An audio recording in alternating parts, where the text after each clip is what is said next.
Hello guys, karibuni ndani ya Soccer Connect, your number one football podcast ndani ya 254. I'm your host Havigast Carlsberg. Gabriel Khan. Yes, we see the Paul mwenyewe.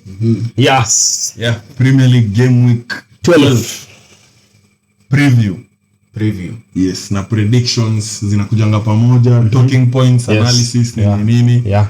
Here and there. So before tuingia hata kwa hii game week 11, unaonaje game week 11? Game week 11 mambo ilikuwa mingi, VR decisions against Arsenal versus Newcastle, Tottenham versus Chelsea, pia tulikaona some red cards and some VR decisions. Alafu Sheffield. Yeah, there were so many talking points.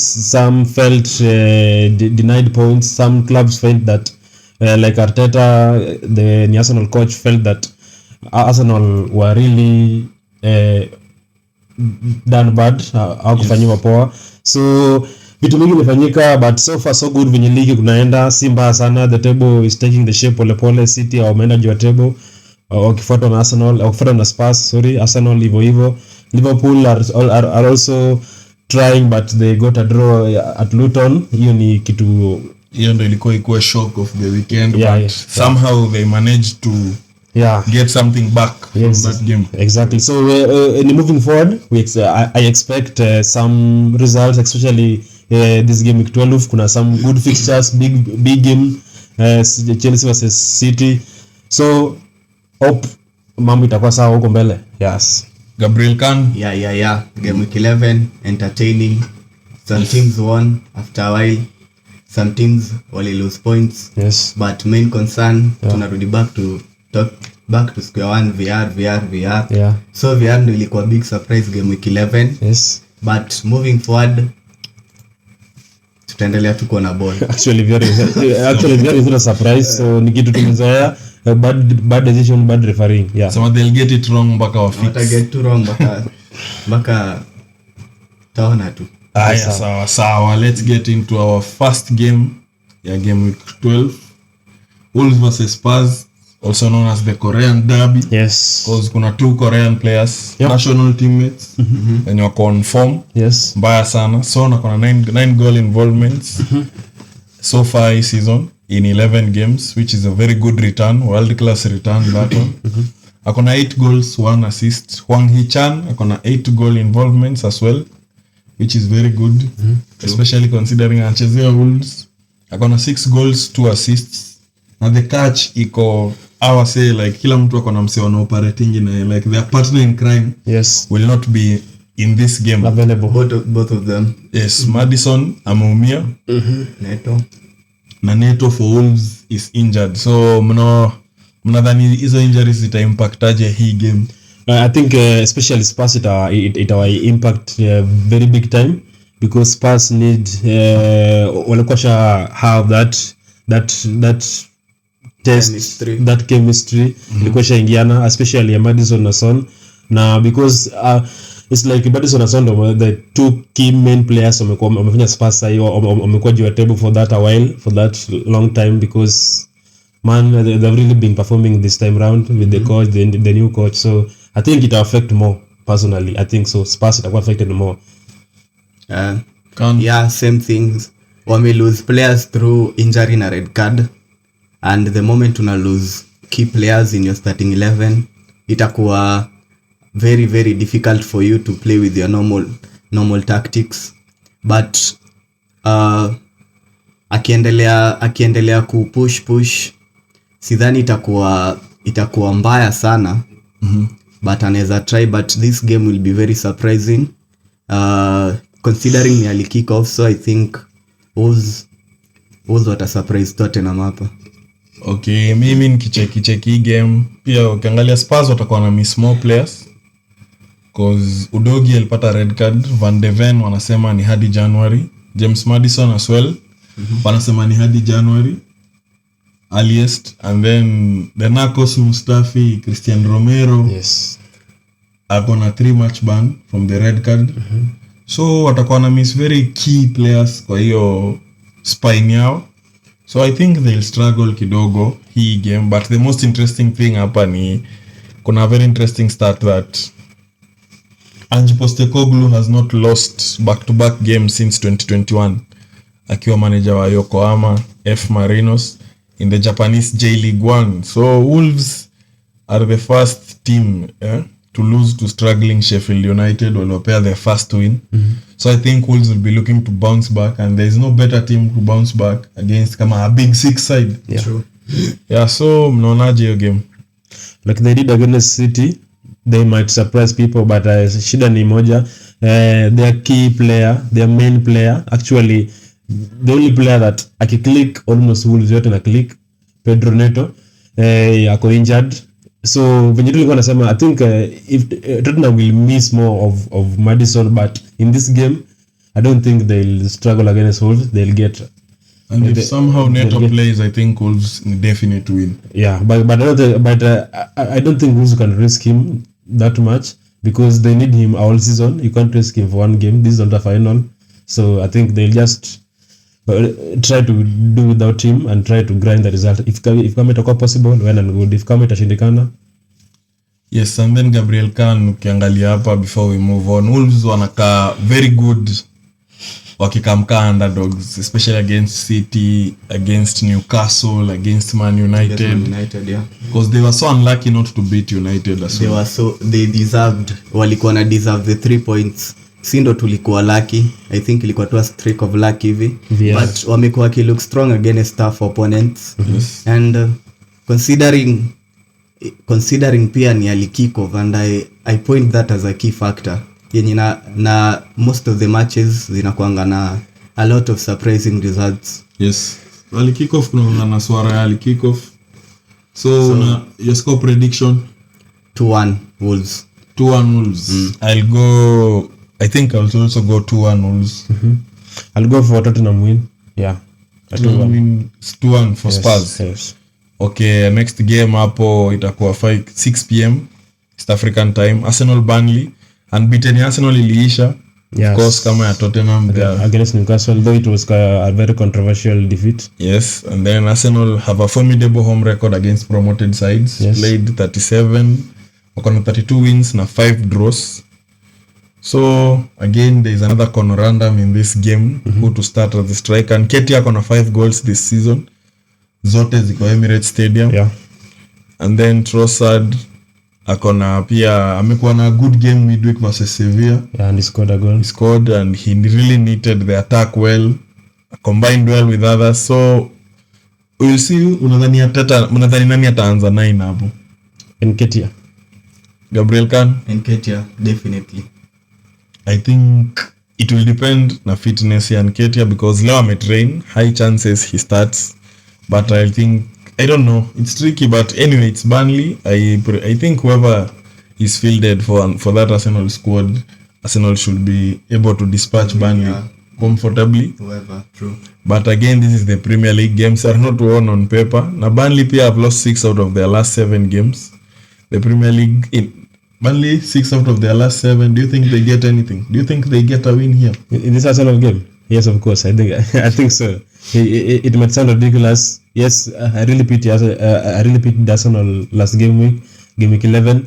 They were really done bad. Walifanyia vibaya sana. Haikuwa poa. The referee and the VR. It was a very controversial win for Newcastle because anyway, in game Arsenal deserve to win, and they can win, and they might win, but they will lose.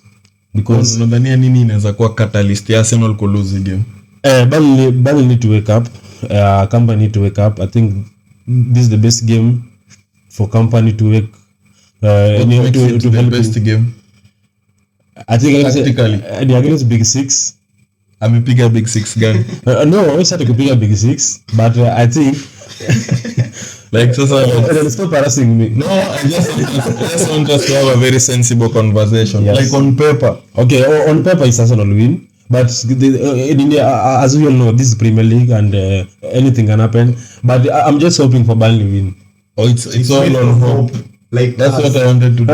Everybody's based on hope. Even Arsenal fans are hoping they will win. Arsenal kuna start against promoted side. They have played 37 games and they've not. But you have seen Burnley beating Arsenal sometimes back, so it will not be a surprise anyway for me. And this is a very different Burnley. So your myth is only based on hope. You have nothing that unadhania Burnley win game wapi? I think if Defense, midfield, attack. I think if Burnley wata play their game well, the game they're playing right now, they might get the win. Na hiyo game yenye wanacheza ameshinda game ngapi? Anyway, we move on. But before we move on, the independent key match incidents panel ilisema they got the decisions correct at Newcastle, which is not surprising because they are mates. They will look on for the other mates. Mahali wamesema they got wrong ni Havertz and Bruno should have been red carded. Your thoughts on their decision quickly before we move on? I think wanajaribu tu cover up. They barely admit they make mistakes. True. That's where the problem is. Yeah, and that's where it all begins. Na tukiendelea hivyo football itakuwa, I don't think there will be football anymore. The moment team inaanza kudrop points due to the VR, na this is a competition, where does it leave us all? We are not competing anymore. So it's not in our power tuendelee tu kuona ball.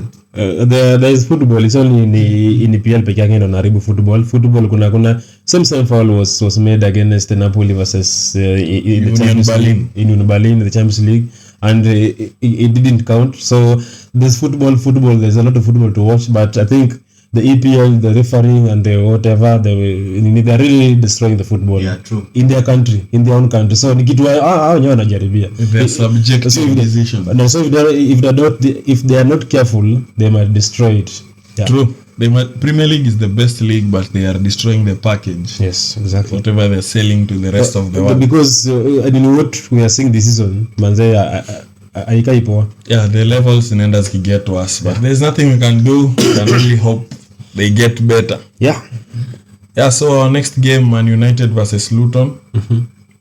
Pressure once again on Ten Hag. It's an easy game on paper, but because of the pressure and the emotion involved, because United have to win this game.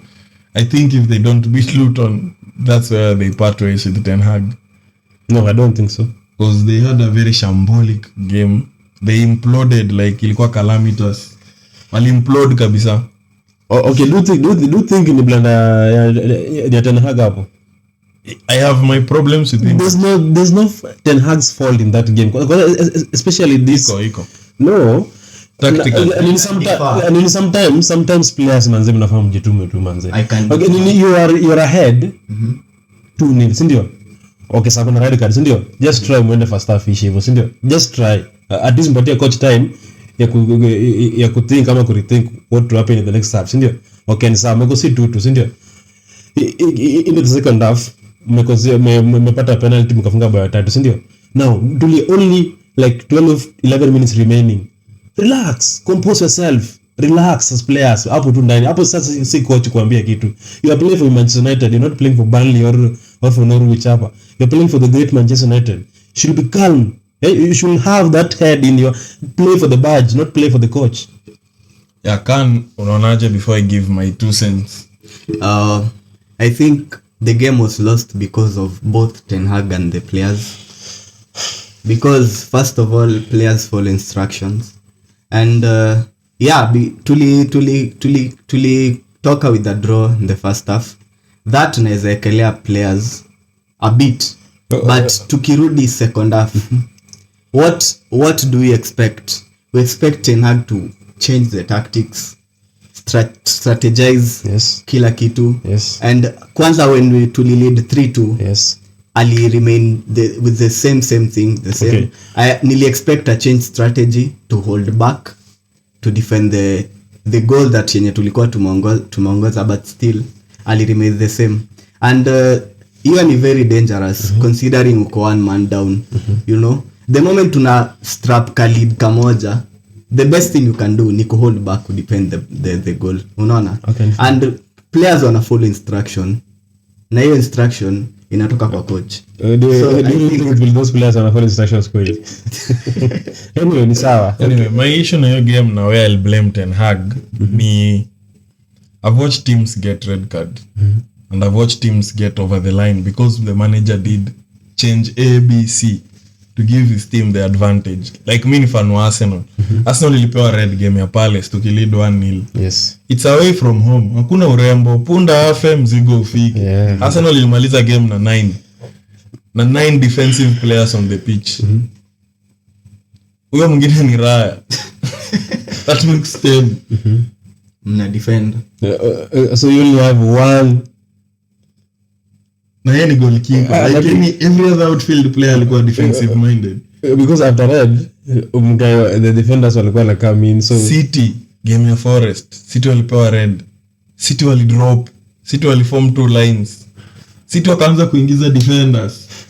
My problem is first half, of course we can forgive that kidogo tu, because that was a very poor conceding 2 goals. At least get to half time na lead. Yeah. So that you can hata 2-1 ingekuwa acceptable, so that you can go regroup. Because ile team ingepush, wangekam ku attack, you can get something on the break. They were not, hata manager wa Copenhagen agree they didn't play their best game. Yeah. Hiyo siku. My problem is you are leading with 10-11 minutes to go. Sioni manager akifanya kitu. Exactly. And that's where it all goes wrong. Sioni manager akifanya kitu kabisa. Sioni.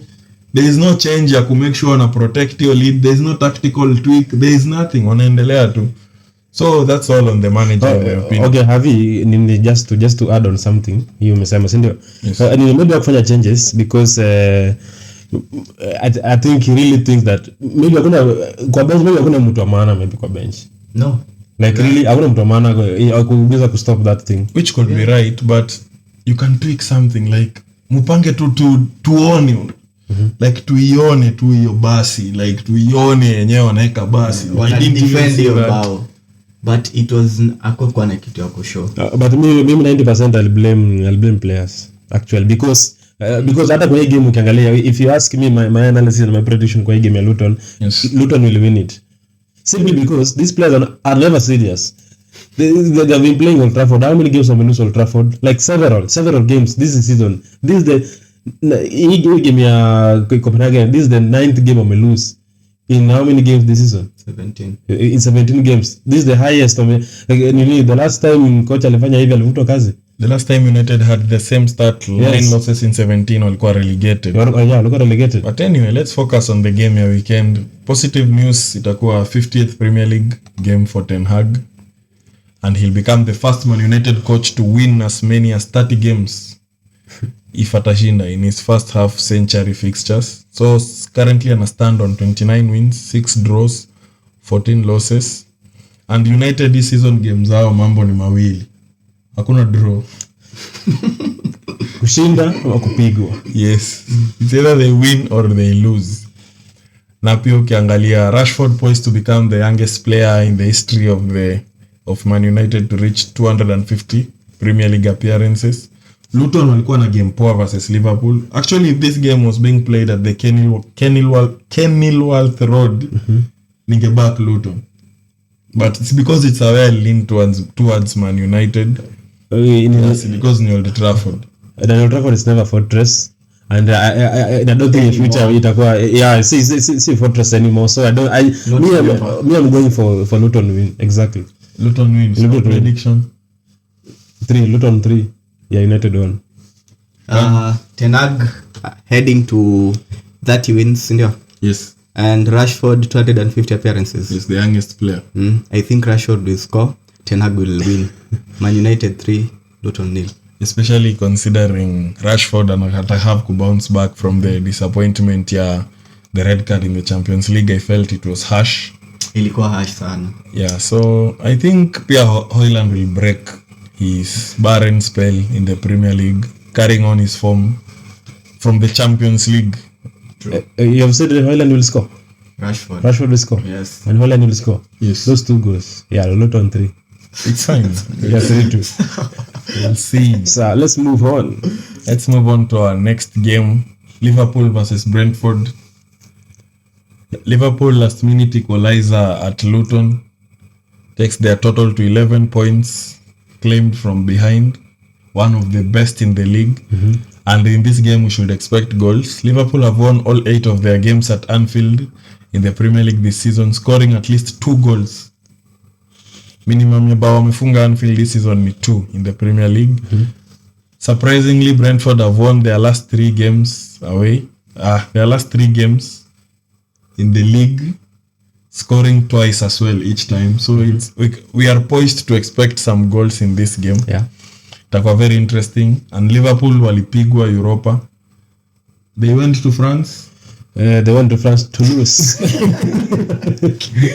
Liverpool went to France to lose. Yeah, so now they were beaten by Toulouse. So kulikuwa na another tifo in that game. Yeah. Imechorwa ile kikombe ya keg. Imeandikwa you will not drink alone. And you reminded me against United in Copenhagen. Yeah, kulikuwa na another tifo. The theater of nightmares. Na ilikuwa imechorwa kale kadevu kanakonga kabaji ya mani. Yeah. Alafu imelala imeota Copenhagen 1 Copenhagen 0.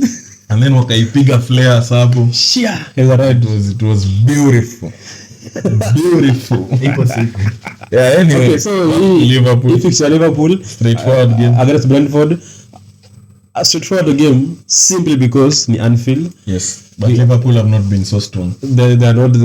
Currently they're not even strong because hata kama Luton, if Luton wangejicompose vizuri wa settle, even though I can excuse them, ni timu ndogo, wangejicompose vizuri, I think ingekuwa vice versa. Brentford ingekuwa ati iko home that way 1-0 leading 1-0 game ingisha hivyo. I think una confuse kujicompose na kupura au kupura vizuri to my liking.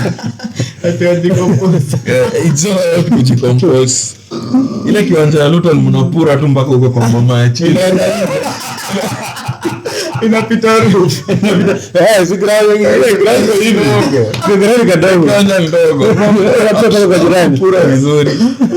Yeah, so I think upper score prediction, I'll go for Liverpool 3-1 Brentford. Liverpool 3, Brentford 2. Brentford 2, Liverpool 2. You're going for a draw. Yes. Sidhani they drop points at Anfield, but we'll see. We'll see. This is EPL, anything can happen, man. Yes. Our biggest Sunday, Super Sunday fixture. Chelsea At Stamford Bridge. ya daraja versus Manchester City. Yes. Ilikuwa oil derby. Sasa it is no longer the oil derby. So Chelsea wako na turbo toad because City they wamebaki na oil. Chelsea got a new manager. It's no longer oil derby because the Roman oligarch alishamfurusha. But anyway, Chelsea since wapiga City 1-0 in Champions League, till now they have never won or scored a goal against City. Yes, and it's funny because their last 6 fixtures aggregate ni 10-0. They can't even score. Yes. And it's interesting because pia Man City won last 4 Premier League meetings and each of their last 3 away games against Chelsea. So imeanza, I think the only teams in the big 6 that get something against City Liverpool last few years ni Liverpool na Spurs peke yake. The rest imekwanga tu a one way game. Gabriel Khan, unaonaje hii game? Chelsea have been impressed so far. Chelsea are discredit at all. We are looking at a very threatening Chelsea. Yes. Though hajakuwa clinical on goal, despite the 4-1 win, I think they would have done more. Yes. Wamekuwa hajakuwa clinical on goal, but in every other aspect wamekuwa sawa. And Man City, sidhani wame make a lot of changes. They are always impressive. I appreciate their ball, but itakuwa very difficult fixture. Itakuwa easy as expected. Juu Chelsea wamekuwa players wao wame step up. Cole Palmer, Raheem Sterling is back to his is back to his normal form. Kwanga underrated, but still the guy is doing a very good job. And Poch pia thumbs up. I think hapa kutakuwa na kama si draw, itakuwa surprising victory for Chelsea. Vincenzo, I think hii game ni one of those games that ina favor Chelsea in a way, because ukiangalia game ya Chelsea versus Arsenal, Liverpool, Spurs, teams that try to tend to have a go against Chelsea this season. Chelsea wana set up fiti, wana shut kidogo and then they can play on the break. Yeah. Unaonaje hii game? Yeah, first of all, I can congratulate Chelsea. They got one over us. They are 1-0 ahead because, man, I think we might regret it later because Cole Palmer, they have a real talent hapo. Yeah, that's a big plus for them. And okay, the Chelsea recruit yao imekuwa sawa, all things venye kwa kifanya. And hii game ni fixture tricky, you can't underrate anyone, but hii fixture inakwanga ni mwenye anakwanga juu ushinda. That person kwa hiyo game set kwa on paper, mwenye anakwanga juu, mwenye atakuja na aenda cheza ball poa atashinda.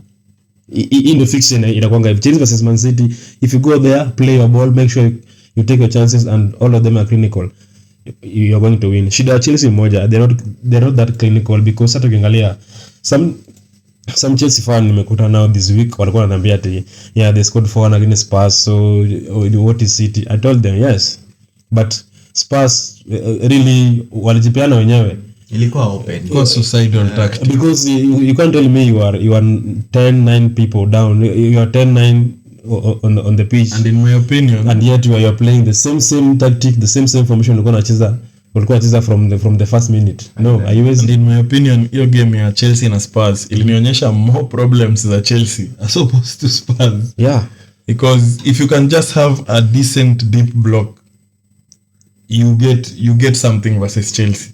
That's why the Forests, the Brentfords, etc, Villa, they are getting something. Because I have a problem with Spurs because really it's like Spurs walipiga Chelsea through pass. You are 9 man down, alafu na wapatia such a big gap ya kuscore.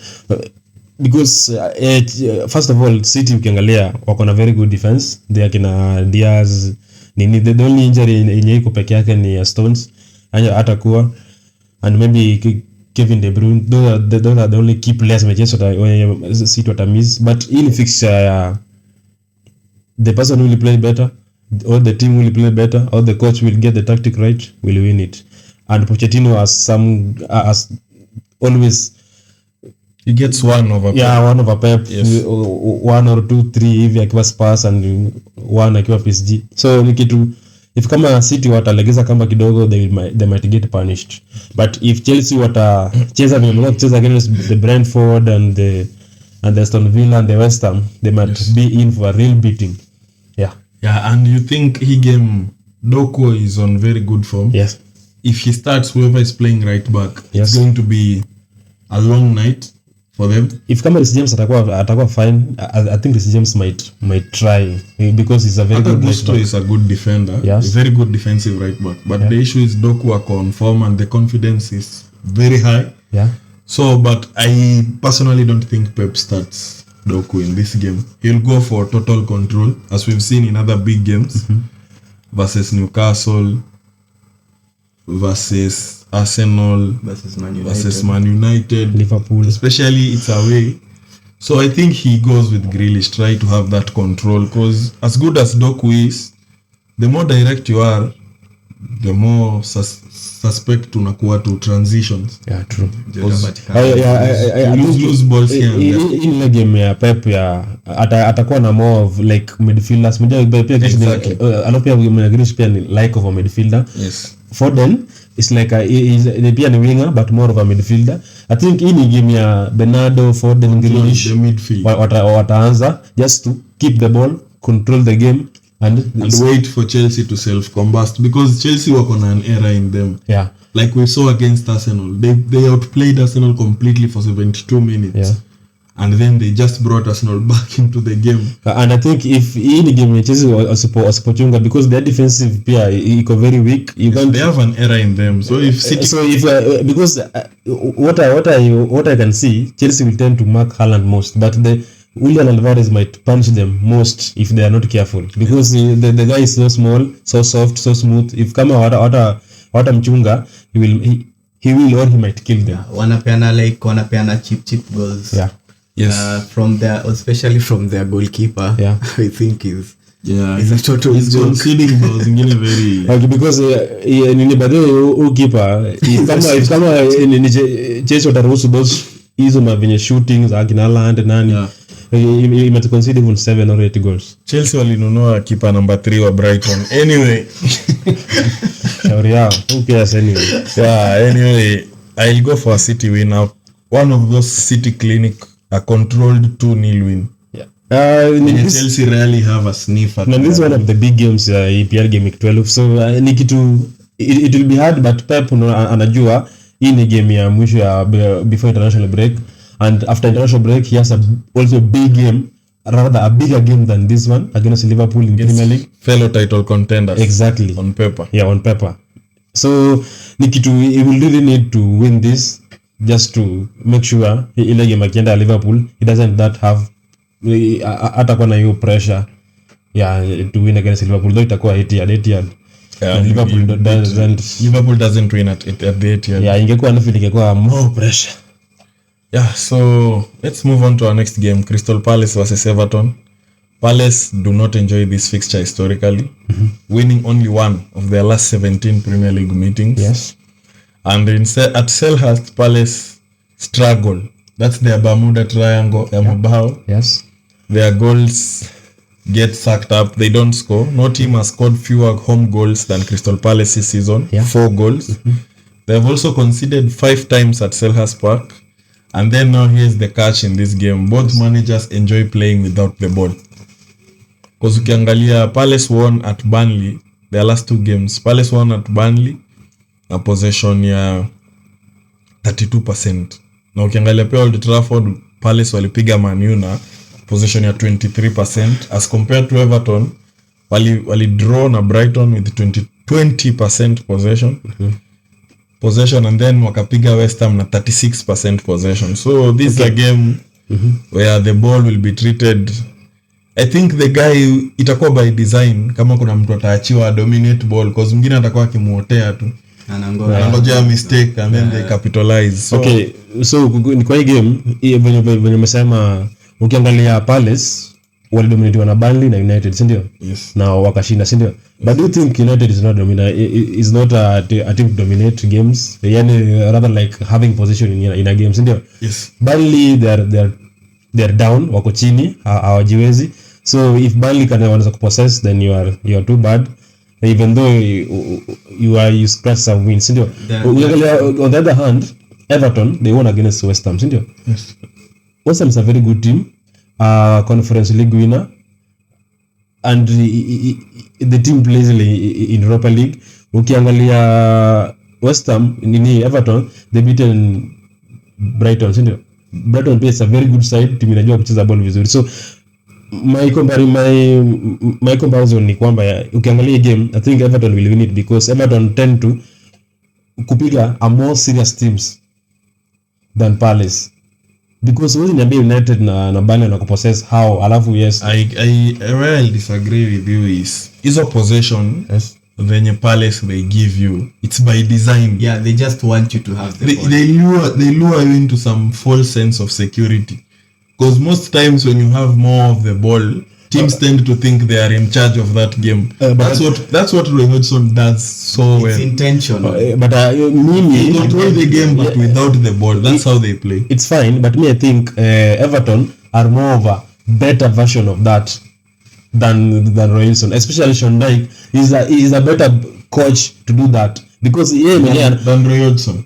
Yeah, exactly. I think the table never lies, and Sean Dyche sidhani atamaliza mbele ya Hodgson, so hapo I'll disagree. Okay, ni sawa, but hii game Everton will win. Yes. I think the only thing that might favor Everton in game is because Palace are playing at home and they will have to take the initiative whether they like it or not to possess the game. So they might play into hands Everton, and DCL is back in some form. Yes. Yeah, so let's move into our other game, Bournemouth Newcastle. Bournemouth same old. They don't win. They don't even score goals. Yes. Newcastle back-to-back defeats versus BVB in the Champions League, but in the league they are unbeaten in their last 7, scoring 20, keeping 5 clean sheets. Callum Wilson is 1 goal short of becoming the second place scorer for Newcastle behind Haaland Shearer. Yeah. Considering Wilson amekuja juzi, that hizo ni serious numbers he's putting in.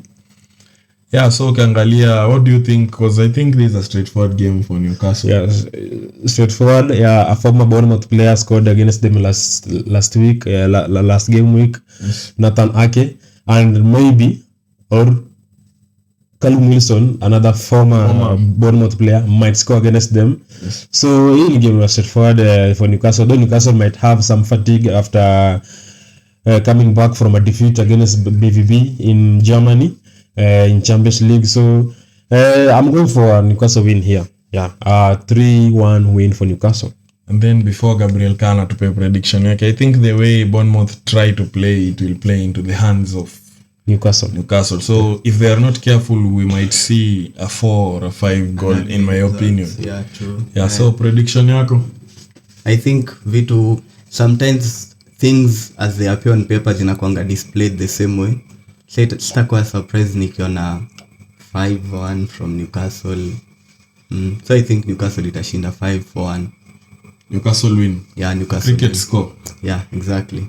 Yeah, so on predict, I think we all agree it's a Newcastle win. Yeah.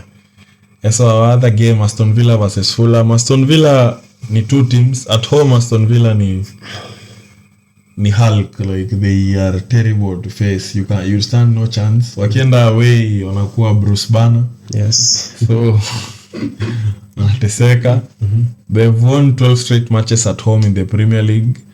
So only Man City 15 and Atletico Madrid 14 are on longer winning home runs In Euro. Yes, so that's crazy. So there's no way of betting against Villa in this game because everything points towards a Villa win. Fulham, same old. Yeah. They can't score. Their forwards na Man United combined wako na 2 goals. Forward line yote ya Fulham iko na 1 goal. Yeah. Same na forward line yote ya Man United. So I think they have issues with scoring and they will suffer. You are not going to stay in this league if you are not scoring. Yeah. Your brief thoughts on the score prediction? Aston Villa 5, Fulham 1 or 0. Yeah. Because Aston Villa at home they will destroy you. They smell blood. It's danger. Wanakumaliza. Said and Aston Villa, I think that's the only positive thing wako nayo season. Ukikuja home watakulambisha. And hapo peke yake ndio anafanya wako top 5 of the in the league. Yeah. Yes, Gabriel Khan. Obvious Villa win. Sizi sema score, but it's just a Villa win. You think Villa will win comfortably? Yes, Brighton versus Sheffield United. Brighton on a 5-match winless run in the Premier League, although they've beaten Ajax in the Europa League back to back. So they've both scored and conceded in all their Premier League games. Defense yao this season ni mbaya. They are very leaky. They don't have clean sheets, so they've been relying on outscoring. Of course, you win football games by outscoring, but here wasani literally. Yes. Funga nifunge tuone nani atafunga nyingi. What's your thought on this game? At Amex Stadium, yeah, Brighton might get some win, but I think there's another upset upper. Sheffield will win this game again. Gabriel Khan? I don't think ni game ya ku underrate Sheffield. I think itakuwa, considering Brighton wako na very very weak defense.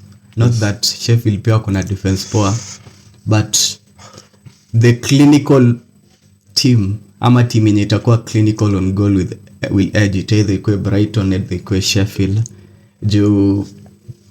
Juu kama they've Sheffield won their last game against Wolves. Ilikuwa surprising. Yes. So I think your confidence itakuwa hapo, and Brighton wanakuanga possessive, so I think team itakuwa clinical hapa, ita edge. So siko sure, but either draw ama Brighton. Okay, mimi I'll go for Brighton, but Sheffield can get encouragements from the way Villa, Moyes, West Ham and Everton got something of that game. Just don't play against Brighton. You sit and wait for them to self-combust. Ukipata chance, hit on the break, make it count, take something, a draw or maybe something, but I think Brighton will be too strong for them. Okay.